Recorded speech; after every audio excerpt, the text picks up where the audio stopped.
તાજા સમાચાર તમારી ભાષામાં મેળવવા માટે ડાઉનલોડ કરો ગુજરાતી મિડ ડેની એપ।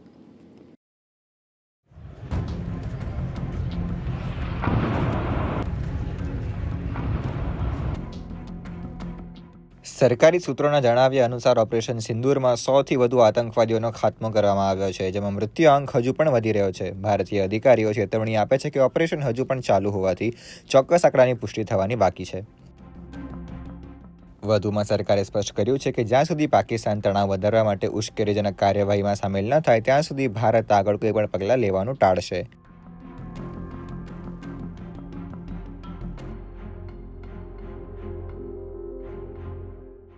22 એપ્રિલે પહેલગામમાં પ્રવાસીઓ પર થયેલા ઘાતક હુમલાના જવાબમાં ભારતે પાકિસ્તાન અને પાકિસ્તાનના કબજા હેઠળના કાશ્મીરમાં આતંકવાદીઓના ઠેકાણાઓને નિશાન બનાવતા ઓપરેશન સિંદૂર શરૂ કર્યું હતું। ત્યારબાદ આ વાતો સામે આવી છે। ભારતે નિયંત્રણ રેખા પાર કરીને પાકિસ્તાન અને પાકિસ્તાનના કબજા હેઠળના કાશ્મીરમાં કુલ 9 આતંકવાદી ઠેકાણાઓને નિશાન બનાવ્યા હતા।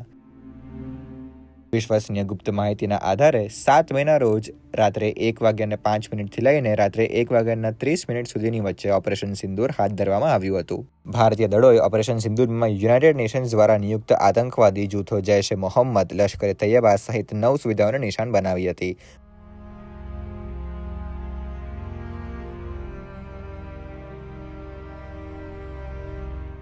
ભારતીય સેના, નૌકાદળ અને વાયુસેનાએ નાગરિક જાનહાનિ અને પાકિસ્તાની સેનાના માળખાગત સુવિધાઓને ટાળવા પર ધ્યાન કેન્દ્રિત કરીને હુમલો સંકલન કર્યું હતું।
સબસ્ક્રાઇબ કરો ગુજરાતી મિડ ડે।